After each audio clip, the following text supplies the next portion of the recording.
Average. Be honest. We've all been Sarah. You're out in public, your baby decides to hit the self-destruct button, and suddenly you're the center of attention in the worst way possible.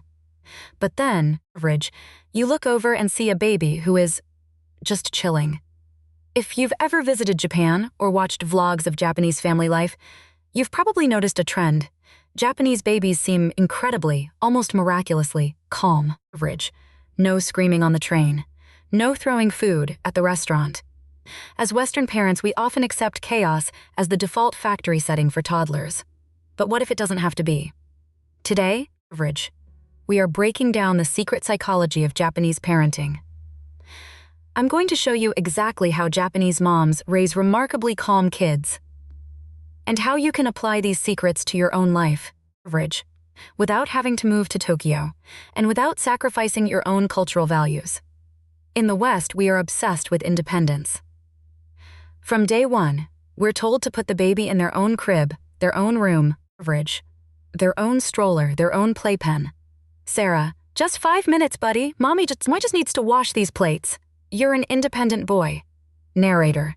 But in Japan, the early years are defined by a concept called skinship, average. It's a Japanese-English mashup word that means physical intimacy between parent and child.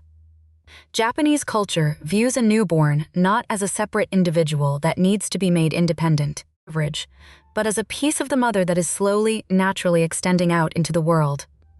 They practice co-sleeping, co-bathing, and constant baby-wearing, average. This fosters a deep sense of security called Amae, the presumption of another's love.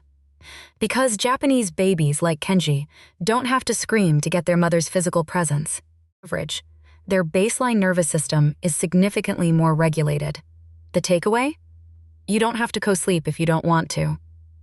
But try incorporating more baby-wearing during chores, or extending cuddle times, average.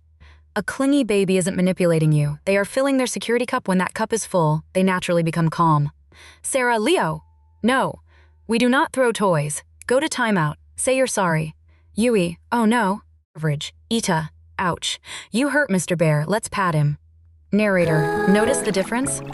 Sarah used authority and punishment. Yui used empathy. In Japan, average, Shinto traditions have left a lingering cultural belief in animism, the idea that objects have spirits. Japanese parents rarely use harsh verbal reprimands or timeouts for toddlers, average. Instead, they appeal to the child's empathy. If a child refuses to eat broccoli, a Western mom might say, eat it, or no dessert. A Japanese mom will say, oh, Mr. Broccoli will be so sad if you leave him all alone, average. This subtle shift is massive. When you command a toddler, their natural instinct is to push back, causing a tantrum.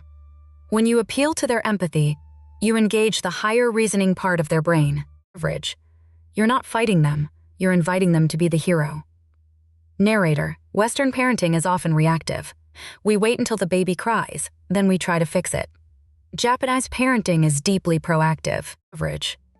There is a cultural concept in Japan called Kuki wo yomu, which translates to reading the air. It means sensing the mood before anything actually happens. Japanese mothers are masters of anticipation, average. They don't wait for the meltdown. They watch for the micro cues. A shift in eye contact, a slight change in breathing, a restless leg. By anticipating the need, whether it's hunger, boredom, average, or overstimulation, they intercept the tantrum before the toddler's brain goes into fight or flight mode. As Western parents, we often think, I shouldn't have to cater to his every whim, average. But preventing a meltdown isn't spoiling your child. It's protecting their nervous system, and yours. Finally, we have the concept of the public sphere. In the West, individual expression is celebrated.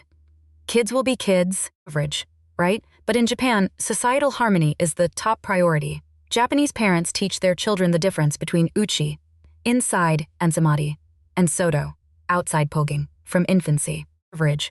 And they do this primarily through modeling. You will rarely see a Japanese mother yelling at her child to be quiet in public. Why?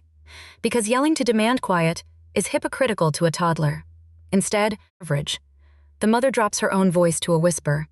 She moves slower, She models the exact physical calmness she expects from her baby. Toddlers are mirrors. If your energy is chaotic and loud, theirs will be too. Average. If you are grounded and quiet, they will reflect that. So, how do we raise calm kids like the Japanese? Without losing our Western sanity, or feeling like we have to change who we are. Average. You don't need to adopt a whole new culture. Just steal the best tools. Swap timeouts for empathy. Trade forced independence for a little more skinship. Anticipate the meltdown before it happens. Average. And remember that to get a calm toddler, you have to model a calm adult. Parenting is hard no matter where you live. But by borrowing a little bit of Japanese wisdom, we can turn the chaos down, average, and the connection up. If you found this helpful, hit that like button, subscribe, and let me know in the comments.